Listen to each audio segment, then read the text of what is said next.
Hi friends, இன்னைக்கு வாங்க நம்ம வெரைட்டி ரைஸ் பார்க்கலாம். இப்போ தக்காளி சாதம் பார்க்கலாம். இப்போ ஒரு வானலில் எண்ணெய் ஊற்றி வச்சுருக்கேன். நல்லெண்ணெய் ஊற்றி வச்சு எண்ணெய் காயட்டும். இப்போ கொஞ்சம் கடுகு, 1/4 டீஸ்பூன் கடுகு, உங்களுக்கு விருப்பப்பட்டால் சோம்பு போட்டு தாளிச்சுக்கலாம். இப்போ உளுந்தம்பருப்பு ஒரு 1/4 டீஸ்பூனு, பூண்டு ஒரு 5 பல்லு, 2 பச்சை மிளகாய், ஒரு 10 சின்ன வெங்காயம் பொடியாக கட் பண்ணியிருக்கேன். நீங்கள் விருப்பப்பட்டால் பெரிய வெங்காயம் 1 வெங்காயம் போட்டுக்கலாம். கொஞ்சம் கருவேப்பிலை,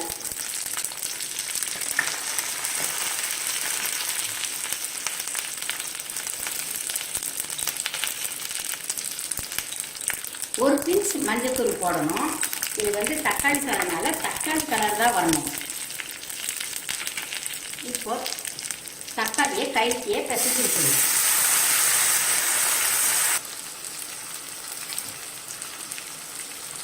இப்போ கல் உப்பு போட்டுக்கோங்க. அதாவது இந்த தக்காளி தொக்குக்கு எந்த அளவு வேணுமோ, சாதத்தில் நான் ஏற்கனவே உப்பு போட்டு சாதத்தை ஆற வச்சுருக்கேன். இதுக்கு தேவையான அளவு உப்பு போட்டுக்கோங்க. இப்போ அது நல்லா வதங்கி தொக்கு பதத்துக்கு வரட்டும். இப்போ நல்லா வதங்கிருச்சு, சாதம் கிளற அளவுக்கு ரெடி ஆயிடுச்சு. இப்போ நம்ம என்ன பண்ணலாம், சாதம் வந்து நான் உப்பு போட்டு வடித்து ஆற வச்சுருந்தேன்னு சொல்லுங்க, எடுத்துருங்க. இப்போ அதில் 1 கப்பு சாதம், நான் வந்து 2 தக்காளி போட்டனால 1 கப்பு சாதம்.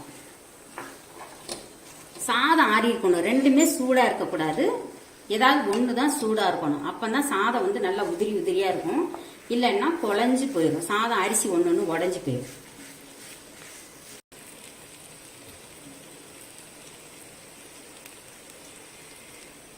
தக்காளி சாதம் ரெடி ஆயிடுச்சு. அடுத்து நம்ம கொத்தமல்லி சாதம் பார்க்கலாம். இப்போ அதுக்கு ஒரு வானல்ல எண்ணெயை காய வச்சிருக்கேன். எண்ணெய் காய்ச்சதும் ஒரே ஒரு பச்சை மிளகாய், உங்க காரத்துக்கு ஏற்ற மாதிரி போட்டுக்கோங்க. ஒரு 5 சின்ன வெங்காயம்,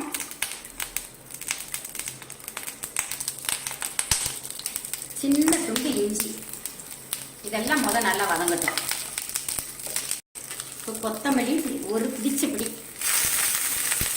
ஒரு சின்ன சைஸ் கொட்டை புளி,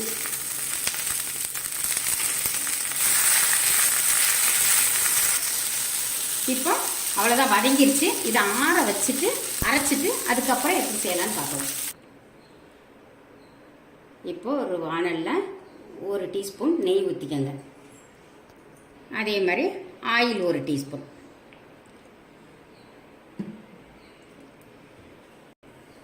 ஒரு 1/4 டீஸ்பூன் கடுகு. கடுகு நல்லா பொரிஞ்சிருச்சு. இப்போ உளுந்தம்பருப்பு ஒரு 1/4 டீஸ்பூன் போட்டிருக்கேன். கடலைப்பருப்பு 1 டீஸ்பூன், ஒரு வரமிளகாய் விழுத போட்டலாம். இதுக்கு தேவையான அளவு உப்பு கொஞ்சம். இது நல்லா கொஞ்சம் வதங்கட்டும். அதுக்கப்புறம் நம்ம சாதம் போட்டு கிளறிடலாம். சாதத்தை போட்டலாம்.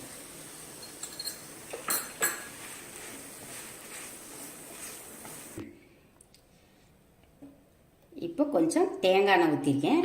இது வந்து தேங்காய் சாதம். இப்போ கடுகு ஒரு 1/2 டீஸ்பூன்,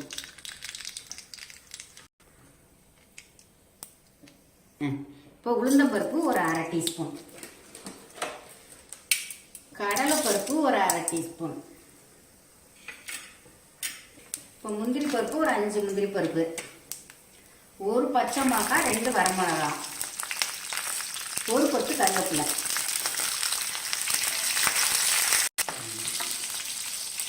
இப்போ தேங்காய்,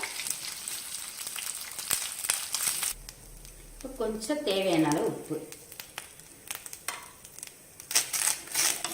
தேங்காய் போட்டு ஒரு 2 நிமிஷம் ஃப்ரை பண்ணியாச்சு. நீங்கள் வந்து இந்த பருப்பு எல்லாம் நிறைய சாப்பிடுவீங்க அப்படின்னா கடலைப்பருப்பு, உளுந்தம்பருப்பு, முந்திரி பருப்பு எல்லாம் நிறைய போட்டுக்கோங்க. இப்போ நம்ம சாதத்தை போட்டு கிளறலாம்.